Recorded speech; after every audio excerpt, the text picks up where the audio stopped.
हरे कृष्णा। तो यहाँ श्रील प्रभुपाद जी इस श्लोक के तात्पर्य में बड़े सुंदर एक वाक्य बता रहे हैं कि भगवान की पूजा भगवान के भक्तों के साथ होनी चाहिए। तो प्रभुपाद जी देखिए बड़े गूढ़ रहस्य भक्ति का बता रहे हैं कि भगवान को स्वराट बोला जाता है, कृष्णा इज इंडिपेंडेंट, मगर वो स्वराट भगवान भी अपने आप में अपूर्ण है ना। ओम पूर्णस्य पूर्णमादाय पूर्ण एव अवशिष्यते ना, जिनको बहुत पूर्ण माना जाता है उनकी भी अपूर्णता हमारे महान आचार्य दर्शाते हैं कि क्या अपूर्णता है उनकी, कि अपने आप में अपूर्ण ही है। पूर्ण कब होते हैं? जब उनके साथ उनके भक्त आ जाते हैं तो भगवान पूर्ण हो जाते हैं। सो कृष्णा इज ऑल्सो इनकम्प्लीट। तो तत्व की दृष्टि से देखेंगे ना तो भगवान तो पूर्ण है, मगर रस की दृष्टि से देखेंगे कि भगवान के अंदर वो एक अपूर्णता है। और अपूर्णता क्या है? कि वो भी अपने भक्तों का संग चाहते हैं और अपने भक्तों की सेवा करना चाहते हैं। इसलिए कहीं पे भी जाएंगे, हम किसी भी मंदिर में जाएंगे तो भगवान अकेले नहीं खड़े हैं। अभी दर्शन खुलेंगे तो कौन होंगे साथ? भगवान श्री कृष्ण अकेले होंगे, मुरली वादन कर रहे होंगे। कौन होंगे साथ? राधा कृष्ण। राधा रानी कौन है? क्या भक्त है भगवान की। तो हर जगह देखिए आपको 50-50 की पार्टनरशिप मिलेगी। कंपनी बनानी है तो अकेले कंपनी चलती नहीं, तो पार्टनरशिप में खोलते लोग, बोले 2 लोग होंगे ना समझ जाएगी। तो ऐसे ही भगवान को इतनी बड़ी सृष्टि चलानी है, बोले मैं अकेला नहीं कर पाऊंगा, मैं और मेरी शक्ति, मैं और राधा रानी। तो राधा कृष्ण, सीता राम, लक्ष्मी नारायण, सब में क्या है? 50-50 की पार्टनरशिप। अब बोलते हैं कि अरे देखो कलयुग में तो भगवान का नाम ही सर्वश्रेष्ठ है, नाम विनु कली काले नाही आर धर्म। तो जो नाम है वो भी कौन सा नाम दिया है हमें? महामंत्र भी कौन सा है? हरे कृष्णा कृष्णा कृष्णा हरे हरे, हरे राम राम राम। हरे कौन है? श्रीमती राधा रानी। तो जितने हरे हैं उतने कृष्ण और राम है। तो यहाँ भी क्या है? 50-50 की पार्टनरशिप है। उससे पहले कौन सा मंत्र बोलना है? जय श्री कृष्ण चैतन्य प्रभु नित्यानंद श्री अद्वैत गदाधर शिवासादि गौर भक्त वृंद। तो कृष्ण चैतन्य ये भगवान है, नित्यानंद ये कौन है? भगवान भी है और भगवान के भक्त भी हैं। तो इस प्रकार आगे गदाधर शिवासी कौन है? भगवान के भक्त हैं। तो हर जगह क्या है? भगवान भी है और साथ में भगवान के भक्त भी हैं। तो तब जाके वो जो मंत्र लिया जाता है वो पूर्ण होता है, तब जाके जो विग्रह का दर्शन किया जाता है वो पूर्ण होता है। तो हर जगह भगवान और भगवान के भक्तों की पार्टनरशिप। भगवान बोलते हैं अकेला मुझे कुछ आनंद नहीं आता।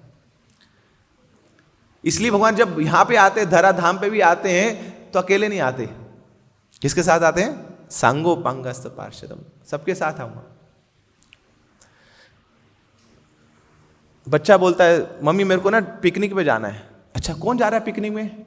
बोले मैं और मेरी तन्हाई, हम जा रहे हैं साथ। बोले ये क्या बात हुई यार, कोई तो जाएगा ना साथ। बोले हाँ दोस्तों के साथ जा रहा हूँ मैं, उसमें मजा है, सब एक साथ जाएंगे उसमें आनंद है। तो ऐसे ही भगवान जब अपने धाम से यहाँ पे आते हैं तो अकेले नहीं आते, पूरे अपने पार्टी को साथ लेके आते हैं, उसमें आनंद है। तो शास्त्रों में एक बड़ा ही सुंदर वचन है ना, शांडिल्य स्मृति में इसका वर्णन आता है और बलदेव विद्याभूषण जी भी इसको उद्धृत करते हैं। मेरे पीछे आप दोहराइए, बड़ा सुंदर श्लोक है। सिद्धिर्भवति वा नेति संशयो अच्युत सेविनाम निसंशयस्तु तद्भक्ता परिचर्यात् आत्मनाम। तो संस्कृत में है मगर सरल है, आसान है समझना इसको। सिद्धिर भवति वा नेति। सिद्धि मतलब परफेक्शन। किसमें परफेक्शन? भक्ति के जीवन में परफेक्शन। वा अनेति, हो भी सकती है और नहीं भी हो सकती है। संशयो, संशय है, डाउट है। कब डाउट है? अच्युत सेवी नाम। अच्युत कौन है? भगवान श्री कृष्ण। क्यों है उनका नाम अच्युत? कभी गिरते नहीं है। ही इज नॉट च्युत, वो कभी ही इज नॉट फॉलन। जाओ श्री श्री सीताराम लक्ष्मण हनुमान श्री पंच तत्व की। तो अच्युत सेवी नाम, जो कभी गिरते नहीं है। भगवान कभी गिरते नहीं है। जैसे हम लोग बोलते हैं ना हम लोग गिर गए, एक्चुअली ये बोलना भी हमारे लिए सही नहीं है, क्योंकि हम लोग कभी गिरते नहीं, हम लोग हमेशा से गिरे हुए हैं। गिरता कौन है? जो ऊपर उठता है वो गिरता है ना। जो ऊपर बैठेगा वो, उसको गिरने का डर है, जो नीचे बैठा उसको क्या, वो क्या गिरेगा? पहले ही गिरे हुए। तो ऐसे ही हम लोग तो गिरे हुए ना, पहले ही भगवान के धाम से नीचे गिरे हुए, तो हम और क्या गिर जाएंगे? पहले ही गिरे हुए। मगर वो भगवान है, वो ऊपर है, मगर उसके बावजूद भी वो गिरते नहीं है। तो अच्युत, तो उन अच्युत की कोई सेवा करे। मगर यहाँ क्या शास्त्र क्या लिख रहा है? संशयो, संशय है। किस में संशय है? सिद्धि में संशय है कि आपको परफेक्शन मिलेगी या नहीं भी मिल सकती। This is doubt. अरे ये तो बड़ा उल्टा है ना, ये कंक्लूजन तो बड़ा उल्टा। आज तक तो हम नहीं सुना था कि कृष्ण की सेवा करो जीवन सिद्ध हो जाएगा, परफेक्शन मिल जाएगी, गोलोक धाम मिल जाएगा, आनंद की अनुभूति होगी। मगर ये क्या? शास्त्र अब ये बोल रहा है कि संशय है, डाउट है। कृष्ण की सेवा करेंगे तो डाउट है कि भक्ति मिलेगी कि नहीं, परफेक्शन मिलेगी कि नहीं। अच्छा, फिर परफेक्ट चीज क्या है? निसंशयो तु तद भक्ता। अगर कोई उनके भक्तों की सेवा कर ले तो कोई संशय नहीं है ना, परिचर्यात आत्मना। क्यों? क्योंकि वो जो भगवान के भक्त हैं वो भगवान को बहुत प्रिय है। तो कोई उनके भक्तों की सेवा में लग जाए, कोई उनके भक्तों की पूजा में लग जाए, तो कोई संशय नहीं है उसकी सिद्धि होनी ही होनी है, उसको परफेक्शन मिलनी ही मिलनी है। अच्छा, क्या प्रूफ है इसका? शास्त्र अपने आप में वैसे प्रूफ है, मगर शास्त्रों की वाणी आगे चल के जो महान भक्त हैं, आचार्य हैं, उसको सिद्ध करते हैं अपने कार्यकलापों से, अपनी लीलाओं से। तो ऐसी एक घटना घटी थी आज से 5000 वर्ष पूर्व, जब भगवान श्री कृष्ण इस धराधाम पे थे। तो द्वापर युग का अंत होने ही वाला था। तो उस समय महाराज युधिष्ठिर का राज्य था, और युधिष्ठिर महाराज तो धर्मराज है। तो ऐसा उस समय संपन्नता हुआ करती थी कि लोगों को खेती नहीं करनी पड़ती थी। जमीन अपने आप में इतनी उपजाऊ थी, वो अन्न उत्पन्न कर देती थी। और धर्म या युधिष्ठिर हैं तो कोई अधर्म का कुछ वहाँ पे नामो निशान नहीं है। तो इतनी सुख, इतनी समृद्धि हुआ करती थी। तो यहाँ महाराज युधिष्ठिर राज्य कर रहे हैं, और उधर भगवान श्री कृष्ण है द्वारकाधीश में, द्वारका में, तो वहाँ पे वो संभाल रहे हैं। तो उस समय जो ऊपर के लोगों के जो देवी देवता लोग हुआ करते थे, वो भी आते थे यहाँ भूलोक में पिकनिक मनाने के लिए। बड़ा उनको अच्छा लगता था। जैसे हम लोग जाते हैं ना, कभी हिमालय जाएंगे, स्विट्जरलैंड जाएंगे, वो घूम के आते हैं। तो ऐसे ऊपर के लोगों जो देवी देवता हैं वो लोग भी आते हैं, नीचे आते हैं इस धराधाम पे। क्यों? बोले यही तो है असली स्विट्जरलैंड, यही तो असली आनंद है।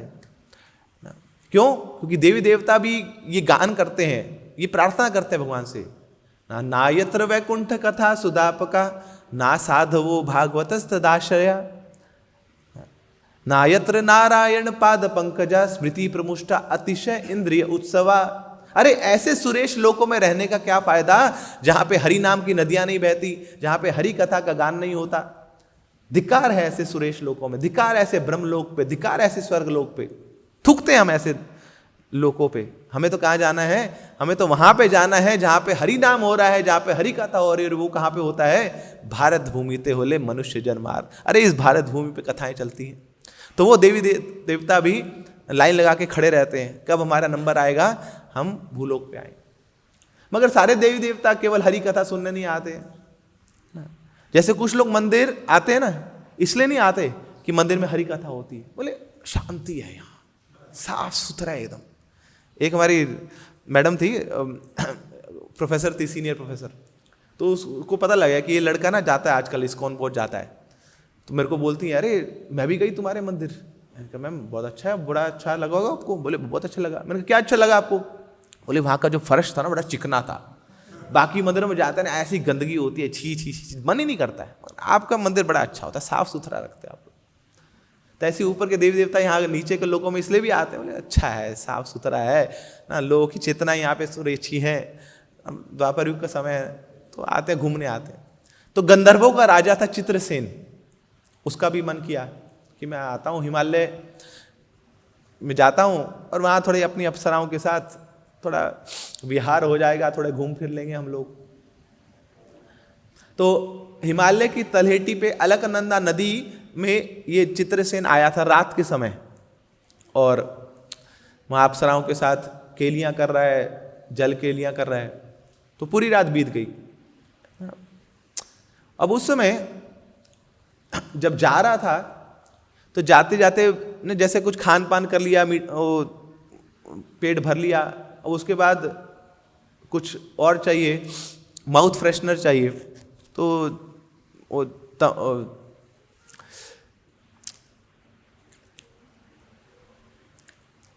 क्या बोलते हैं उसे, नहीं तांबुल, हाँ, पान खा रहा था। तो पान खाते खाते, अब पान को खा के थूकना आपको, तो थूकना उसको, तो थूक दिया उसने। अब वो तो उड़ते उड़ते जा रहा है ऊपर और थूक दिया पान। अब नीचे उसी अलकनंदा की तलहटी पे एक ऋषि बैठे थे, नाम था उनका गालव ऋषि, महान त्रिकालदर्शी। अब वो तो एकदम समझ गए, बोले कौन है।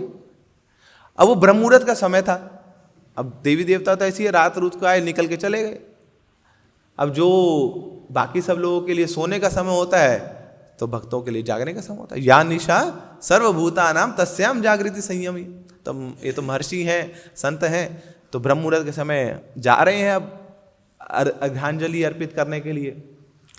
तो वही अलकनंदा की तलहटी पे ये भी बैठे थे। तो ऊपर से देखा तो उनके जो लोटे में आके वो सीधा पीक गिर गई। बोले ये क्या है, ये तो बर्बाद हो गया ना, ये तो मेरी अर्घ्यांजलि थी, सब खत्म हो गई, खराब हो गई, दूषित हो गई, कौन है ये।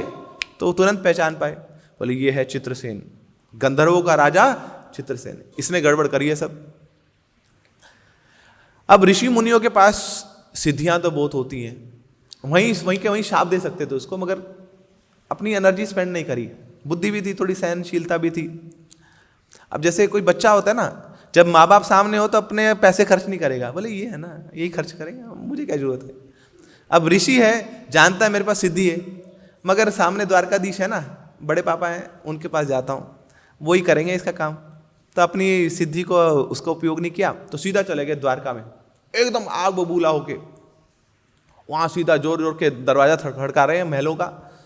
तो सैनिक आते हैं, बोले बुलाओ, कहाँ है द्वारकाधीश। बोले थोड़ा विश्राम कर रहे हैं। बोले यही होता है, जब राजा विश्राम करता है तो अनर्थ बढ़ता है, बुलाओ उनको।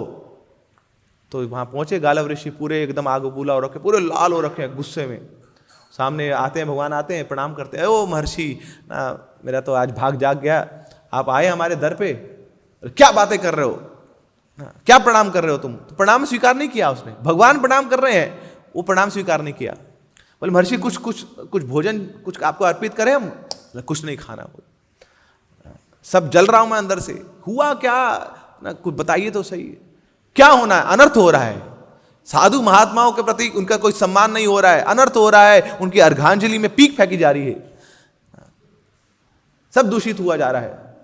क्या कर रहे हैं आप, आपके होते हुए कैसे हो सकता है। अरे प्रभु हुआ क्या, बताइए तो सही, क्या बताएं। तो ऐसे क्रोधित हो रखे हैं यहां पर गालव ऋषि। तो भगवान को बोलना पड़ा, प्रभु हुआ क्या, ये एक व्यक्ति है जिसने मेरे प्रति असम्मान किया है ना, मेरा निरादर किया है। तो कुछ अता पता पूछने से पहले ही भगवान ने गारंटी दे दी, चिंता मत करो, आज मैं आपको ये प्रण देता हूं वो गालव ऋषि, कि जिसने भी आपके साथ ऐसा ये दुर्व्यवहार किया है, कल सुबह तक उसका जो सिर है उसके धड़ से अलग कर दूंगा, जीवित नहीं रहेगा वो। आपकी कसम खा के मैं ये प्रण लेता हूं। कौन है वो।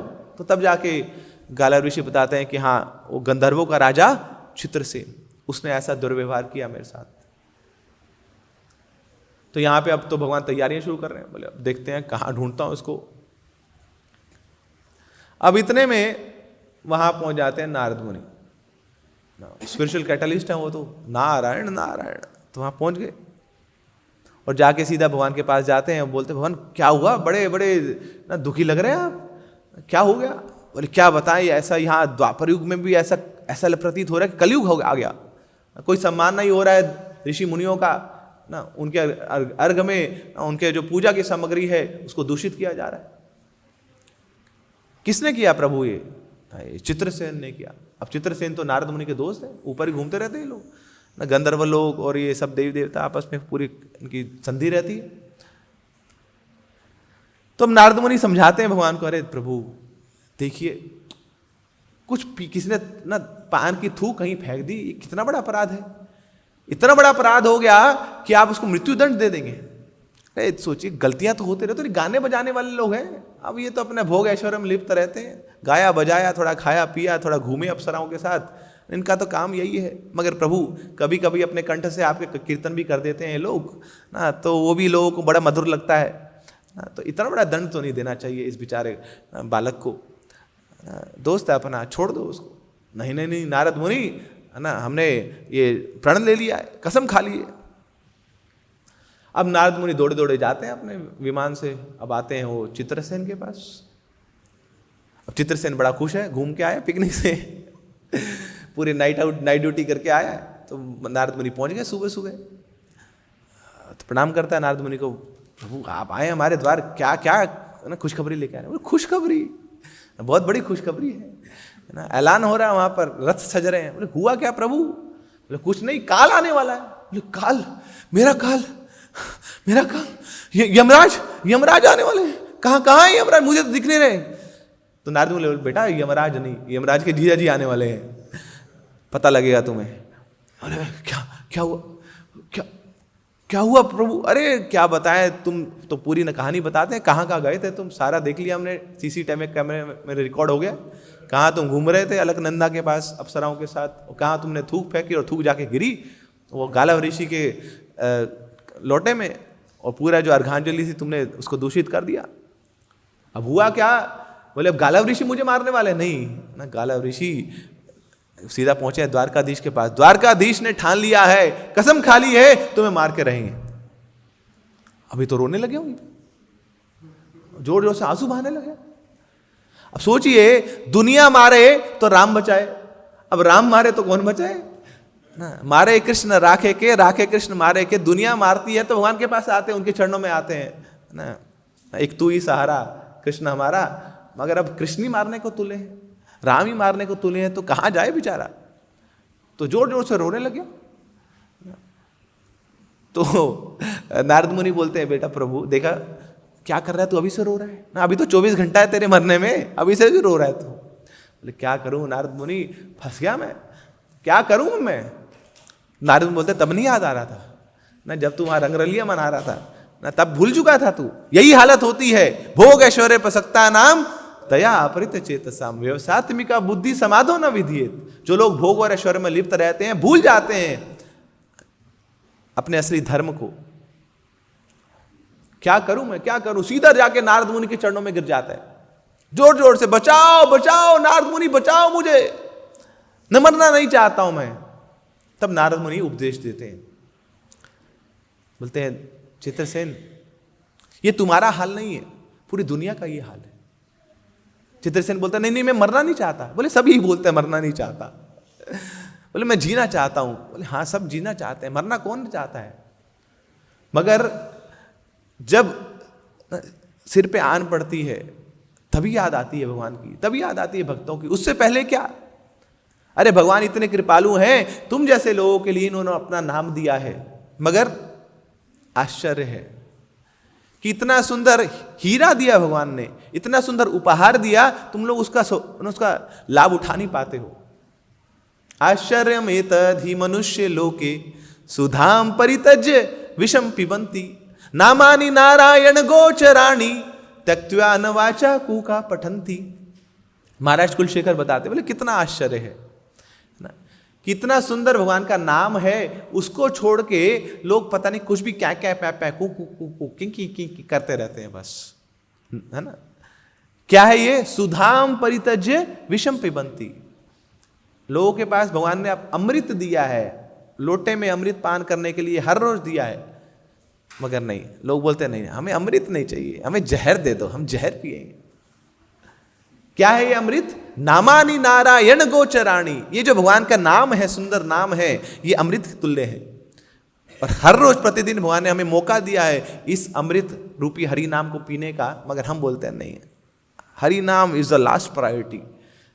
ये हम बाद में देखेंगे, पहले बहुत कुछ है हमारे पास करने को, हमारे पास मोबाइल है, हमारे पास बातें करने को है, हमारे पास बहुत कुछ करने को है, क्या हम हरि नाम करेंगे? तो आश्चर्य है यही आश्चर्य है। वक्तुम समर्थो अपिना वक्तुम कश्चित, सामर्थ्य है हमारे पास, बोलने का सामर्थ्य है, सुनने का सामर्थ्य है, बुद्धि है, शरीर काम करता है, मगर नहीं, इस सामर्थ्य का उपयोग नहीं करेंगे।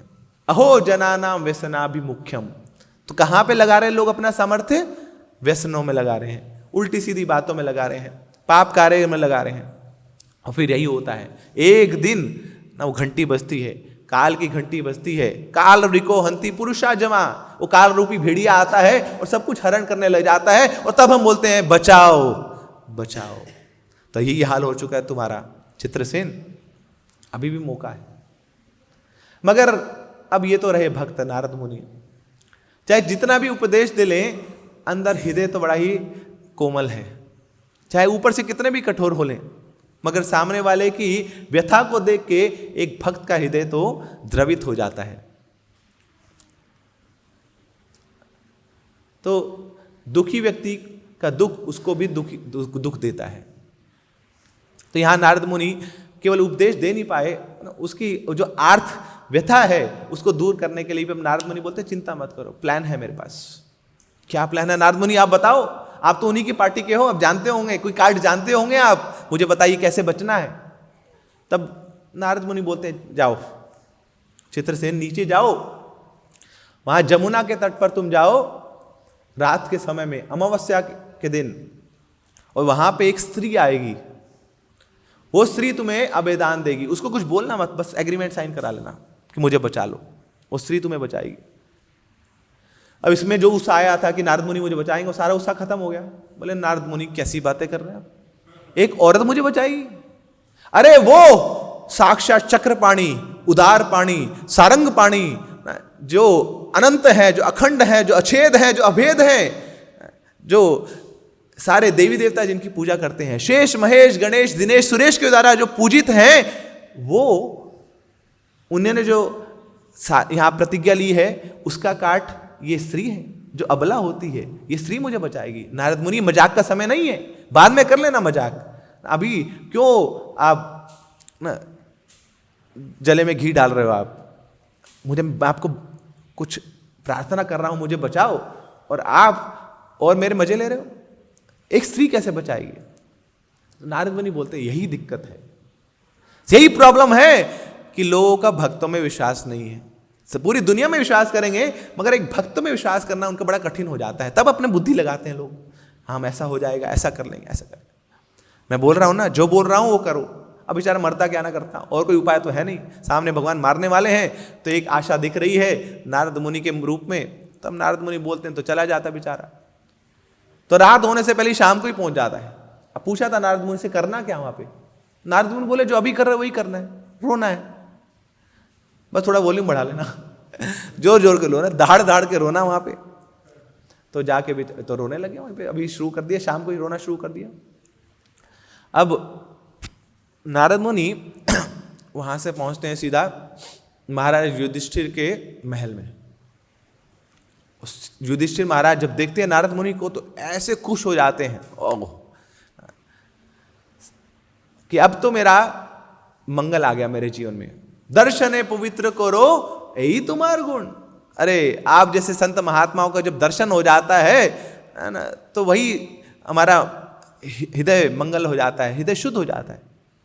जैसे बहुत प्रकार के स्नान बताए जाते हैं, जब शरीर मैला हो जाता है तो जल से स्नान किया जाता है, जब मन मैला हो जाता है तो मंत्र से स्नान किया जाता है, और जब चेतना मैली हो जाती है तो वैष्णवों का दर्शन करने से वो स्नान किया जाता है। तो वैष्णव के दर्शन से ही हमारी चेतना शुद्ध हो जाती है।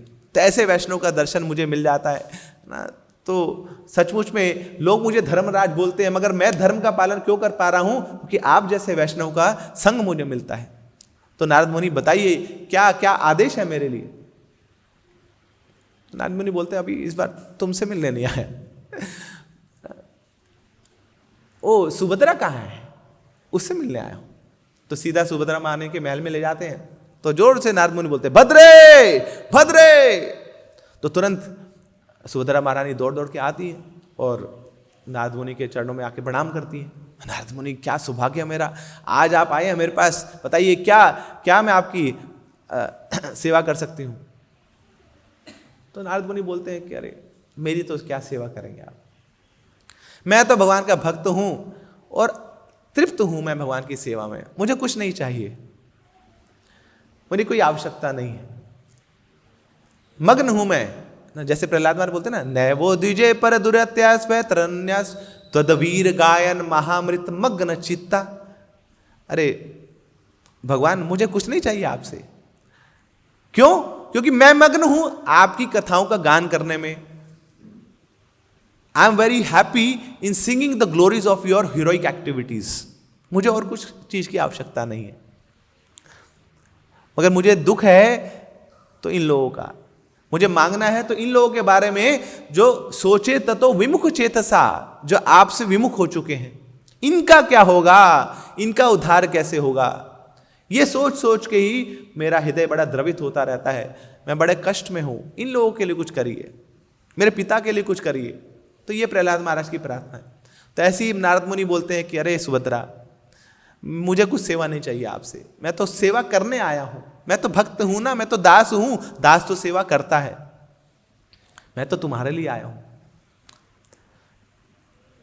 आज एक बहुत ही स्पेशल दिवस है, आज अमावस्या है जो 136 साल बाद आई है, और आज के दिन जो व्रत रखता है तो उसके जो बहुत ही सबसे जो हितैषी है, जो बहुत प्रिय है, वो सारा लाभ उसको मिलता है, वो दीर्घायु हो जाएगा, उसका जीवन आनंद से भर जाएगा, कभी उसको रोग नहीं लगेगा, वो हमेशा खुश रहेगा। अब देखिए सुभद्रा रही कौन ना, सुभद्रा है ना, तो वो भी एक तो वृंदावन वासी है ना, वो भगवान की दासी है। तो जितने भी ब्रजवासी होते हैं, इनकी एक ही इच्छा होती है कि हमारे कृष्ण कैसे खुश होंगे, कृष्ण को कैसे हम प्रसन्नता दें, कृष्ण को कैसे हम आनंद दें। तो तुरंत जब सुभद्रा ने सुना तो तुरंत तैयार होगी, अरे नारद मुनि जल्दी बताइए कौन सा व्रत है, मैं सारा व्रत का लाभ कृष्ण को देना चाहती हूँ, अपने भाई को देना चाहती हूँ। नारद मुनि बोलते बहुत कठोर तपस्या है, कर लोगी? बोले नारद मुनि जो आप बताएंगे मैं कर लूंगी। तो अमावस्या के दिन रात के समय जमुना पे जाना है, जमुना के तट पे जाना है। अरे तो मैं ले जाऊंगी, अर्जुन को साथ ले जाऊंगी, पति को साथ। अरे नहीं, कोई साथ नहीं जाएगा, कोई साथ नहीं जाएगा। कैसे जाऊंगी? मैं जाऊंगा साथ तुम्हारे, चिंता मत करो। करना क्या होगा? तो वहां पे जब स्नान करना है और स्नान करने के बाद कोई आर्त व्यक्ति हो उसको जीवन दान दे देना। बोले वाह नारद मुनि, अब वहां पे कस्टमर कहां से लाऊंगा मैं? बोले वो आ जाएगा, सब भगवान अरेंज करेंगे, तुम जाओ। तो जैसी सुभद्रा पहुंची वहां पे रात के समय, अमावस्या के समय, और वहां जमुना के तट पे पहुंची थी, तो वहां देखा वो जोर जोर से कोई रो रहा है। वो पहले ही वॉल्यूम पूरा करके रो रहा था, वहां पे चित्रसेन बैठा था। तो सुभद्रा बोली हाँ कस्टमर तो तैयार है, काम तो बन जाएगा अपना। तो जैसे ही स्नान करके वापस आती हैं तो ये वॉल्यूम और बढ़ा दिया उसने, जोर जोर से रो रहा है। अब सुभद्रा महारानी पूछती हैं, अब ऐसी भक्त हैं सुभद्रा महारानी, बड़ा ही कोमल हृदय उनका, और देखने की कोई रो रहा है, जोर जोर से चिल्ला चिल्ला के रो रहा है, तो तुरंत पूछती हैं क्या हुआ, क्या कारण है तुम्हारे इतने दुख का, क्यों रो रही हो, क्यों रो रहे हो? तो चित्रसेन को याद आ गया, बोले कुछ बताने से पहले साइन करा लेना, एग्रीमेंट साइन करा लेना। क्या एग्रीमेंट है? बोले बाद में बताऊंगा, पहले मुझे बचा लो, मुझे जीवन दान दे दो, मुझे बचा लो, कोई मारने वाला है मुझे। सुभद्रा बोले तुम्हें कौन मारने वाला है, मैं हूं ना यहाँ पे, और ये तो आज प्रतिज्ञा, मेरी तपस्या यही है, संकल्प यही है कि मुझे किसी को जीवन दान देना है। तो मैं प्रण लेती हूं तुम्हारा कोई बाल भी बाका नहीं कर सकता, कोई भी हो सृष्टि में, कहीं कहीं भी हो, मैं तुम्हें जीवन दान देती हूं, कोई तुम्हें मार नहीं सकता। तब ये सुना तो थोड़ा शांत हुआ। अब मन में लड्डू फूट रहे चित्रसेन के, बोले नारद मुनि ने क्या काम करा दिया। अब पता लगा ये स्त्री का क्या रोल है ना, कितनी शक्तिशाली होती है, नारी शक्ति समझ आ गया आज हमें। तो यहां तो संकल्प ले लिया है सुभद्रा ने। अब सुभद्रा पूछती है कि बताओ कौन मारने वाला है? बोले कौन मारने वाला है, पहले तुम बताओ तुम कौन हो? बोले मैं वो जो गांडीवधारी, वो जो पार्थ हैं अर्जुन, मैं उनकी पत्नी हूं, और मैं वो जो चक्रपाणी है, वो जो उदार पाणी है, वो कृष्ण, वो द्वारकाधीश, मैं उसकी इकलौती बहना हूं, और इसी के बल पे मैंने ये प्रण दे लिया है, ये संकल्प ले लिया है, मैं तुम्हें बचा के रहूंगी। और जोर जोर के ठाके मार के हंसने लगता चित्रसेन। बोले वाह नारद मुनि वाह, क्या तुमने खेल रचाया है। चित्रसेन बोलता है अरे ओह द्वारकाधीश की बहन सुभद्रा, आज ना जो तुमने मुझे जीवन दान दिया है, किसके लिए दिया है? कोई मुझे मारने वाला है और मारने वाला कोई और नहीं है, वही तुम्हारा भाई है द्वारकाधीश। अब ये तो बेचारा रोना चुप कर गया, सुभद्रा रोने लगी। वहां बोले ये क्या कर दिया नारद मुनि ने, कहां फंसा दिया, ये तो भाई बहन की लड़ाई हो जाएगी, क्या करूं। अब सुभद्रा बड़ी मायूस होगी कि अपने भाई के समक्ष ना, भाई के अगेंस्ट मैंने संकल्प ले लिया है, क्या करूं मैं। अब जाती है, पत्नियां जब ना पंगा ले लेती हैं, गड़बड़ कर लेती है, आती पतियों के पास, उनके पास रोती हैं। तो अर्जुन के पास आके रोती हैं, बोले बचाओ बचाओ बचाओ, क्या हो गया, फंस गए मैं। तो अर्जुन पूछते हुआ क्या, बताओ तो सही। तो सुभद्रा बोलती है देखो ऐसा ऐसा, पूरी स्टोरी बताती हैं। अब मैंने संकल्प ले लिया है कि मैं तो इसको जीवन दान दे के रहूंगी। अब सोचिए वो संकल्प लिया भी किसके लिए? कृष्ण की प्रसन्नता हेतु। अब कृष्ण की प्रसन्नता के लिए कृष्ण से लड़ने को तैयार हो गए सुभद्रा माने। ये हृदय भक्त का, भगवान आपके लिए कुछ भी करने को तैयार हो। अगर कोई मुझे बोले कि आपको गाली देनी है और आपको गाली देने से आप खुश होते हैं, तो गाली देने से भी मैं कतराऊंगी नहीं। आपकी टांग खींचनी है, उससे आप प्रसन्न होते हो, तो आपकी टांग खींचने से भी पीछे नहीं हटूंगा। ये भक्त का हृदय है। तब अर्जुन जब ये सुनता है तो अर्जुन बोलते चिंता मत करो, तुम धर्म पत्नी हो, तुम्हें स्वीकार किया है मैंने, तुम मेरी अर्धांगिनी हो, तो तुम्हारी सुरक्षा करना ये मेरा धर्म है। तो कोई नहीं, जो तुम्हारी तपस्या है, जो तुम्हारा धर्म है और जो तुम्हारी प्रतिज्ञा है, वो मेरी प्रतिज्ञा है। तो अगर तुमने प्रण लिया इसको बचाने का, तो ये प्रण मेरा है। और हां, इसको मारने से पहले कृष्ण को मुझे मारना पड़ेगा। तुम्हें मारने से पहले कृष्ण को मुझे मारना पड़ेगा। तो चित्रसेन के अंदर तो लड्डू फूट रहे। बोले नारद मुनि ने क्या कर दिया, मरने वालों की लाइन लगा दी। पहले तो मैं खुद मरने वाला था, अब ये मेरे लिए कितने लोग मरने वाले हैं, लाइन लगा के बैठे, मैं मरूंगा, तू क्यों मरेगा, मैं मरूंगा मैं मरूंगा मैं मरूंगा। तो बड़ा खुश हो गया, बोले अब तो पक्का है, कोई संशय नहीं है, मैं तो बच के रहूंगा, देखते हैं कौन मार के दिखाएगा मुझे। अब नारद मुनि वहां से फिर पहुंचे इंद्रप्रस्थ, द्वारका में भगवान के पास, और जाके बोलते हैं अरे हॉट न्यूज है भगवान, हॉट न्यूज, ब्रेकिंग न्यूज है। क्या हुआ नारद मुनि, कहां से खबर लेके आए हो? बोले क्या बताएं, आपके बहन की खबर है। बोले क्या हुआ, कुछ अच्छी खबर है, वहां पे कुछ लड्डू लड्डू बट रहे हैं वहां पे। बोले हाँ लड्डू तो बांट रहे हैं, चित्रसेन बांट रहे हैं लड्डू। हुआ क्या? बोले आपकी बहन ने प्रतिज्ञा ले ली है कि वो चित्रसेन को बचा के रहेगी, ये संकल्प उसने ले लिया है।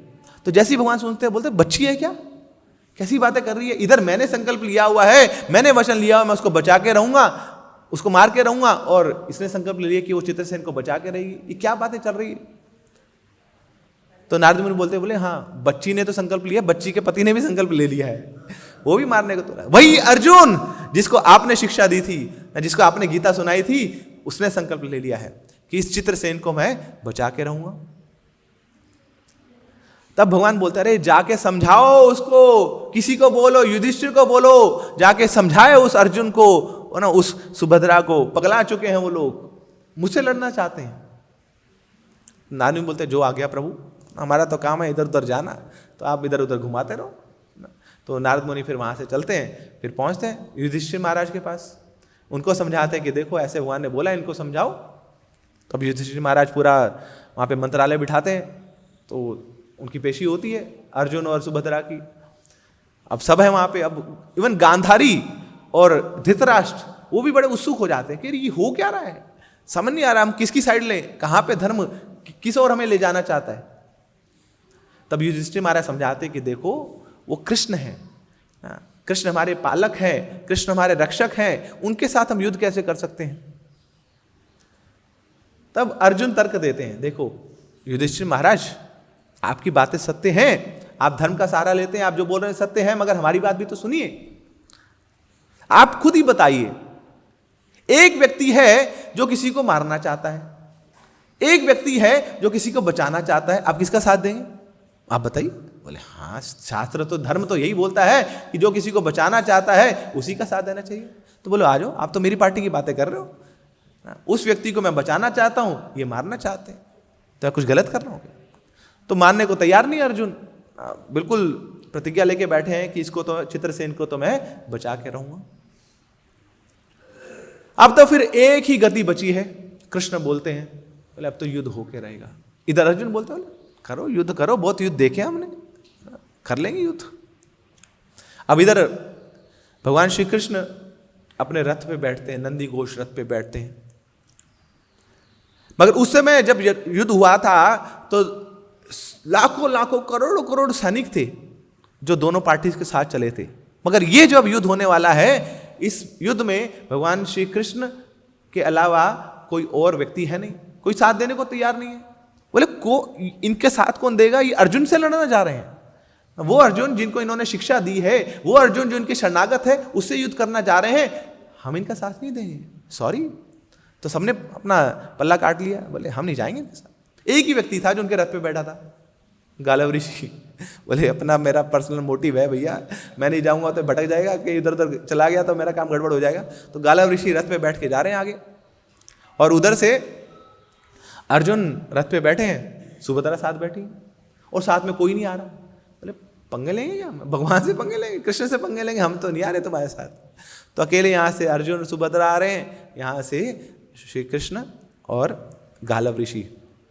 अब दो जब सामने युद्ध स्थली पे आ गए हैं, तब शंख बजता है। इधर से 5 जने शंख बज रहा है और इधर से देवदत्त शंख बज रहा है, जोर जोर से शंख नाद हो रहा है। अब युद्ध शुरू होता है। अब इतने में नारद मुनि ने पूरे ब्रह्मांड में खबर फैला दी, बोले देखो ऐसा युद्ध कभी देखा नहीं होगा, भगवान और भगवान के बहन के बीच में युद्ध हो रहा है, भगवान और भगवान के भक्त के बीच में युद्ध हो रहा है। तो सब लोग बड़े तैयार हो गए, सच सवर के आ गए, अब मजा आएगा, ये तो देखना था। अरे महाभारत का युद्ध देखा तो क्या देखा, ऐसे युद्ध तो ना सदियों से चले आ रहे ना, राक्षसों और देवताओं के बीच में युद्ध, सुरों और असुरों के बीच में युद्ध, भक्तों और अभक्तों के बीच में युद्ध, ये तो बड़ी बात देखा है। मगर ये नई मूवी आई है ना, हॉट टॉपिक है इसका, आज तक पहले कभी आए नहीं। भगवान और भगवान की बहन के बीच में युद्ध, भाई और बहन के बीच में युद्ध, भगवान और उसके भक्त के बीच में युद्ध, गुरु और शिष्य के बीच में युद्ध। अरे ये मूवी देखने की बनती है। तो फर्स्ट टाइम फर्स्ट शो ना, फर्स्ट डे फर्स्ट शो हम देखने आएंगे। तो सब आ गए, सारे देवी देवता डाउनलोड हो गए वहाँ पे और आके अपनी अपनी सीट ले ली वहाँ। मगर युद्ध तो बाद में होता, वहां पे जो अस्त्र शस्त्र थे उनको देख के एकदम फ्लैट हो गए वो लोग, अपने सारे फोन खोल लिए, फोटो खींचने लगे। बोले ये है असली युद्ध होगा यहाँ पे, क्या अस्त्र है क्या शस्त्र है यहाँ पे। ऐसा वहां पे गैलरी लगी हुई थी, सब देवी देवता बड़े मोहित हो। देवी देवता कभी देखा नहीं। अब सोचिए आपके सामने स्टेन गन लगे तो थोड़ा सा तो अलग सा लगे ना, कुछ अलग से लगे, थोड़ा हाथ लगा के देखे तो सही। अब भक्तों ने तो माला ही छुई है आज तक, मगर ये कुछ गनगुन दिख लेगी, बोले थोड़ा छू के तो देख ले कैसी दिखती है, चलाएंगे नहीं। तो ऐसी सारे देवी देवता out of astonishment they wanted to see all this weapons. अब वहां पे जो अस्त्र थे वो ऐसे नहीं थे कोई अग्नि अस्त्र है, कोई वरुण अस्त्र है, कोई इंद्र अस्त्र है। ये तो बड़े छोटे बच्चों वाले खेल होते हैं। जैसे किसी के सामने ना कोई 12 साल का बच्चा है, वहां पे आप छोटे छोटे वो टॉडलर वाले खिलौने रख दो, बोले ये इससे खेलेंगे हम। वो बच्चों का जिम लगा दिया वहां पे, टाइ पै कर, ये तो बच्चों के खेल होते हैं। कुछ बड़ी लाओ, शतरंज लाओ, कुछ टेनिस लाओ, उसमें आनंद है, मजा आएगा। तब यहाँ पे वो छोटे मोटे अस्त्र नहीं थे, वो खतरनाक वाले अस्त्र जो महाभारत के युद्ध में भी प्रयोग नहीं हुए थे, वो अस्त्र सामने पड़े हैं। अब अर्जुन ने सबसे पहले अपना धनुष उठाया, वो तो धनुर्धारी है, तो सबसे पहले वही अस्त्र चलाते हैं। तो बाण लगाया और जैसे ही बाण छोड़ा तो जाके सीधा सबसे पहले वो बाण भगवान के चरणों में जाके गिरा, और उस बाण से बड़े सारे फूल आए और भगवान के चरणों में जाके गिरते हैं। अब अर्जुन बोलते हैं देखो भैया, मैं युद्ध तो करने जा रहा हूं श्री कृष्ण से, मगर युद्ध करने की शक्ति भी तो यही देंगे, सबसे पहले आशीर्वाद ले लो। अब वो तो गीता सुनी है ना, उसने पूरे दोनों कान खोल के गीता सुनी है। सारा कृपा तो आशीर्वाद में होती है, सारी शक्ति तो आशीर्वाद में होती है। अकेले क्या बिगाड़ लूंगा मैं इनका, इन्हीं की शक्ति से इनको सब कुछ कर सकता हूं मैं। तो जानता है, मर्म जानता है गीता का ना। और बोले इन्हीं ने बुलवाया था, बोले अर्जुन पूरे विश्व में जाके डिक्लेयर कर दो, न मे भक्त्या प्रणश्यति, मेरे भक्त का कभी विनाश नहीं होता। बोले क्या बिगाड़ देंगे मेरा, गीता बुलवाई है मुझसे, ये श्लोक तो मुझसे ही बुलवाया है। योग क्षेमम वहामि हम, कोई कुछ नहीं बिगाड़ सकता मेरा, तो कोई डर नहीं है मुझे। तो सबसे पहले भगवान का आशीर्वाद लेने के लिए उनके ऊपर माल्यार्पण करते हैं ना, पुष्प वो बाण चलाते हैं। अब भगवान कृपा प्राप्त करके अब युद्ध चल रहा है। अब पूरा युद्ध चल रहा है, भगवान श्री कृष्ण वहां पे बाण फेंकी जा रहे हैं, मगर अर्जुन उसके बाद कोई बाण नहीं चला रहा, वो केवल बचाव कर रहा है, बचाव कर। वो जानता है अरे इनके साथ कौन लड़ लेगा, मेरी इतनी शक्ति नहीं है कि इनके साथ मैं युद्ध कर लूँ, बस अपना बचाव मैं जरूर कर सकता हूँ, क्योंकि मेरे चारों तरफ ना ये सुरक्षा कवच है जो इन्हीं की कृपा है, इन्हीं का आशीर्वाद है, बस अपने आप को बचा लो। तो अर्जुन बचाते रहे अपने आप को, चलाते रहे अर्जुन बचाते। अब कृष्ण को गुस्सा आ गया, बोले बहुत हो गया तेरा, बहुत खेल खेली है तूने, अभी बताता हूं तुझे। तो सुदर्शन चक्र आ गया हाथ में, तो गड़गड़ गड़गड़ गड़गड़ गड़गड़ गड़गड़ घूमने लग रहा है सुदर्शन चक्र। अब जैसे ही सुदर्शन को देखा, अब सुदर्शन का कार्य तो यही आता है कि जो एक बार निकल गया तो सामने वाले का गला काट के वापस आएगा, ये इसकी स्ट्रिक्ट इंस्ट्रक्शन है। बोले खाली मत आ जाना भैया ना, कुछ ना घुमा घुमा के किसी का गला गुला काट के लेके आओ, तब तो तेरा फायदा भी है। अब भगवान सुदर्शन यहाँ पे छोड़ने वाले हैं, तो तभी अब अर्जुन को लगा कि अब सुदर्शन सामने आ गया, अब तो मुझे निकालना पड़ेगा अपना सबसे घंघोर, सबसे भयंकर अस्त्र। तो अर्जुन ने तुरंत उसी समय पशुपात अस्त्र वो अपने धनुष पे धारण कर लिया। और जब ये देखा तो सारे देवी देवता खड़े हो गए देख रहे, अब क्या होगा। उतने में तुरंत शिवजी भी वहां पे आ गए, पशुपात अस्त्र है तो शिवजी वहां पे उनका आना बड़ा जरूरी है। और सीधा आके दोनों के बीच में आ गए, और शिवजी आके बोलते हैं, सीधा भगवान श्री कृष्ण के पास जाते हैं और बोलते हैं भगवान ये क्या कर रहे हो, और अर्जुन तुम ये क्या कर रहे हो, पशुपात अस्त्र चला रहे हो, एक बार ये चला तो पूरा त्रिलोक खत्म हो जाएगा, पूरे 14 भुवन खत्म हो जाएंगे, ऐसा ये सर्वनाश कर देगा। अब अर्जुन तो सुनने को तैयार नहीं है, बोले साइड पे शिवजी, साइड पे चलने दो किसी को। अब शिवजी जाते हैं कृष्ण के पास, अब उनको जाके थोड़ी उल्हाना करते हैं। तो शिवजी बोलते अरे प्रभु, हमने आज तक सुना था ये कि आप धर्म के ऊपर धर्म को रद्दी में डालने को तैयार हैं, धर्म को गड्ढे में फेंकने को तैयार हैं, किसके लिए, अपने भक्तों के लिए।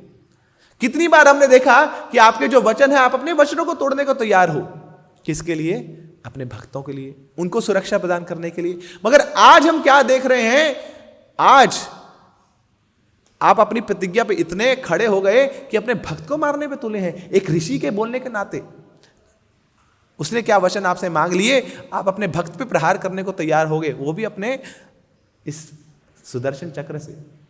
अब शिवजी बोलते हैं प्रभु तुम इसको चला भी दोगे ना, ये जो सुदर्शन चक्र है इसमें बस इतनी शक्ति होती है कि जो असुर होते हैं उनका गला काट के आपके चरणों में ला सकता है, मगर ये सुदर्शन चक्र आपने अर्जुन पे छोड़ा तो सुदर्शन चक्र जाएगा, अर्जुन के पास जाएगा, अर्जुन के चरणों में जाएगा और वहां जाके बोलेगा वांछा कल्पतरुभ्यश्च कृपा सिंधु वेवच पतिता नाम पावनेभ्यो वैष्णवेभ्यो नमः। अरे कुछ नहीं बिगाड़ सकता ये आपके जो भक्त हैं उनका, ये प्रणाम करके वापिस आपके पास आ जाएगा। तो क्यों इतनी मेहनत कर रहे हैं, उसको भी घुमा रहे हैं, अपना नाम भी बदनाम कर रहे हैं। आपके पास इतनी शक्ति नहीं है, सामने जो है आपका चेला बैठा है, उसी को आपने बोला था नमे भक्त्या प्रणश्यति। अर्जुन पूरे संसार भर में ये डिक्लेयर कर दो कि मेरे भक्त का भी विनाश नहीं होता। तो आज किस मुख से आप ऐसा कर पाएंगे, क्या स्टैंड है आपका? तो अभी भी समय है, मान जाइए। ऐसी उलाहना करते हैं शिव जी, तो इधर भगवान की आंखों से आंसू बहते हैं, उधर अर्जुन की आंखों से आंसू बहते हैं, उधर सुभद्रा रो रही हैं। तो तुरंत यहाँ से भगवान श्री कृष्ण अपने रथ से नीचे उतरते हैं, अर्जुन अपने रथ से नीचे उतरते हैं और दौड़ के दोनों एक दूसरे को गले लगाते हैं। और शिव जी वहाँ पे बड़े खुश हो रहे हैं, सारे देवी तो बड़े खुश हो रहे हैं, सब पुष्प वर्षा करते हैं वहाँ पर। अब उधर सारी दुनिया बड़ी खुश है, सब तालियां बजा रही है, सब पुष्प वर्षा कर रही है, मगर एक व्यक्ति है जिसका दिल जल रहा है, जिसको लग रहा है कि बस अभी सामने आ जाए, फोड़ दूंगा, फाड़ दूंगा, ये कर दूंगा। सीधा गालव ऋषि आते हैं श्री कृष्ण के पास, बोले घोर अनर्थ है, ऐसे लग रहा है कि जो कलयुग है अभी आ गया, द्वापर युग में। अरे दुनिया तो झूठ बोलती बोलती है, ये दुनिया वालों का जो सोर्स है, जो स्रोत है, ये तुम श्री कृष्ण, तुम भी कब झूठ बोलने लगे? तुमने एक ऋषि के सामने वचन दिया कि इसने, ये व्यक्ति जिसने मेरे प्रति अपराध किया है, मेरा निरादर किया, उसको तुम मार के रहोगे, तुम उसको गले मिला रहे हो, उसको बचा रहे हो। तो जब ऐसे सुना गालव ऋषि के वचन, तो तुरंत सुभद्रा नीचे आ गई। अब गालव ऋषि बड़े क्रोध में है, बड़े आग बबूला हो रहे हैं, तो अपने जो कमंडल में वहां से लोटे से पानी निकालने ही वाले थे अभिशाप देने के लिए, तुरंत सुभद्रा महारानी वहां पहुंच जाती है। अब सुभद्रा महारानी बोलती है, अरे गालव ऋषि, नाम तो तुम्हारा ऋषि है, मगर जो ऋषि है, संत है, उसका एक भी गुण तुम्हें दिख नहीं रहा। जो भक्त होते हैं, जो भगवान के अनुगत होते हैं ना, उनके हृदय में तो करुणा होती है, उनके हृदय में तो क्षमा दया होती है, मगर तुम्हारे हृदय में तो पत्थर भरे हैं, पत्थर दिल हो तुम। एक बच्चा गलती क्या कर दी उसने, क्या गलती कर दी थी ना, लोटे में ना पीक फेंक दी थी। छोटी सी गलती के लिए इतना बड़ा तुम उसको दंड देने लग जाओगे, उसको मृत्यु दंड देने लग जाओगे, ये कहाँ का न्याय है। गालो ऋषि बोलते साइड पर हो जाओ सुभद्रा, तुम्हें भी शाप दे दूंगा। तो सुभद्रा बोलते करके दिखाओ, क्या करोगे तो बताओ। तो जैसे ही शाप देने लगते हैं, तुरंत सुभद्रा मानी क्या करती हैं, अपना क्रोध बढ़ा देती हैं। उस क्रोध से इतना ताप बढ़ जाता है, सारा जो जल है सूखने लग जाता है। और गालव ऋषि ने जो हाथ में अपने अर्धांगिनी में जल रखा था, वो जल उड़ गया, इवेपोरेट हो गया, हाथ जलने लग गया उनका। फिर चित्रसेन आके दौड़ा आता है और सुभद्रा महारानी के चरणों में गिर जाता है, चोर के कस के उनके चरण पकड़ता है। तब वो बोलता है नमे भक्त्या प्रणश्यति। The conclusion of the story is कि आप कितने बड़े ऋषि मुनि क्यों ना हो, आपके पास कितनी सिद्धियां क्यों ना हो, आप भगवान की कितनी पूजा क्यों ना करते हो, आपका भगवान के पास सानिध्य भी क्यों ना हो, आप भगवान के चरणों में भी क्यों ना हो, भगवान आपको वचन भी क्यों ना दे दे, उसके बावजूद भगवान आपकी वाणी को ठुकरा सकते हैं, आपको ठुकरा सकते हैं। मगर दूसरी तरफ आप एक कर्मी व्यक्ति क्यों ना हो, चित्रसेन जैसे, जो पाप में कार्य में लिप्त क्यों ना हो, जिसका हृदय अभी इतना दूषित भी क्यों ना हो, उसके बावजूद अगर आपने सुभद्रा महारानी जैसे, नारद मुनि जैसे किसी भक्त का आश्रय ले लिया, तो निश्चित रूप से भगवान को भी झुकना पड़ेगा, भगवान को भी आपको बचाना पड़ेगा। तो ये है निसंशय तु तद भक्ता, कोई संशय नहीं है हमारी भक्ति कि हम सिद्धि प्राप्त कर लेंगे अगर हमने भगवान के भक्तों का आश्रय लिया है। मगर अगर केवल इवन भगवान का भी आश्रय क्यों न ले लिया, भगवान की पूजा भी क्यों न कर ली हमने, और भगवान के भक्तों का सहारा नहीं लिया, तो फिर तो जीवन में संशय बना रहेगा। सिद्धिर भवति वा नेति संशय अच्युत सेविनाम। तो संशय बना रहेगा, डाउट बना रहेगा कि जीवन में हम सिद्धि प्राप्त करेंगे या नहीं करेंगे, अगर केवल और केवल भगवान की पूजा करेंगे। तो इसलिए हमारा जो मार्ग है वो केवल भगवान की पूजा का मार्ग नहीं है, भगवान के साथ उनके भक्तों की पूजा भी है। इसलिए शिव जी बोलते हैं, पार्वती पूछती हैं कि बताओ भगवान सबसे बड़ी पूजा, ओ मेरे पति देव बताओ सबसे बड़ी पूजा क्या है। तो शिव जी क्या बोलते हैं, आराधनम सर्वेशाम विष्णुर आराधम परम। कि सारी आराधनाओं में, सारी पूजाओं में ये जो भगवान श्री कृष्ण विष्णु की पूजा है सबसे बड़ी है। मगर अगली लाइन में क्या बोलते हैं, तस्मात् परतरम देवी, इससे भी बड़ी एक आराधना है ओ देवी, वो क्या है, तदीया नाम समर्चनम। कि भगवान से जुड़ी हुई जो वस्तुएं हैं, भगवान से जुड़े हुए जो लोग हैं, उनकी आराधना भगवान की आराधना से भी बड़ी है। So my dear devotees, yes, worshipping Krishna, that is the top most, but even the greater than worshipping of Krishna is the worshipping of the devotees of Krishna. कि भगवान की भक्ति तो उच्च है, मगर उससे भी उच्चतम है भगवान के भक्तों की पूजा आराधना। इसलिए जब प्रभुपाद जी एक बार लेक्चर दे रहे थे, प्रभुपाद जी ने पूछा सब लोगों से, सारे भक्तों से, आपको पता है जितने भी वेद हैं, जितने भी पुराण हैं, जितने भी शास्त्र हैं, उसमें सबसे उत्तम श्लोक कौन सा है? कोई हाथ खड़े के बोलता है मेरे को पता है, मैंने गीता पढ़ी है ना, कर्मण्येवाधिकारस्ते मा फलेषु कर्मणि, ये सबसे बड़ा श्लोक है, कर्म करो बस, फल की चिंता मत करो। कोई बोलता है नहीं नहीं नहीं, सर्वधर्मान परित्यज्य माम एकम शरणं व्रज, ये सबसे बड़ा श्लोक है। प्रभुपाद जी बताए wrong answer, wrong answer, wrong answer. कोई बता नहीं पाया, फिर प्रभुपाद जी ने बताया one shloka which is the top most shloka of the entire वैदिक स्क्रिप्चर्स। क्या है वो? यस्य देवे परा भक्ति यथा देवे तथा गुरु। कि ये जो भगवान के शुद्ध भक्त हैं, ये जो गुरुदेव हैं, उनकी आराधना ये भगवान की आराधना के समान ही है। तो जो भगवान के भक्तों को भगवान का रिप्रेजेंटेटिव मांगता है, उनका उत्तराधिकारी मानता है और उस रूप में उनकी सेवा करता है, उनके अनुगत होता है, तो निश्चित रूप से कृष्ण उस भक्त को अपना मानते हैं और उसको जीवन में सिद्धि देते हैं, भक्ति देते हैं। तो यही हुआ कि नारद मुनि जैसे भक्त के संग में आ गया चित्रसेन।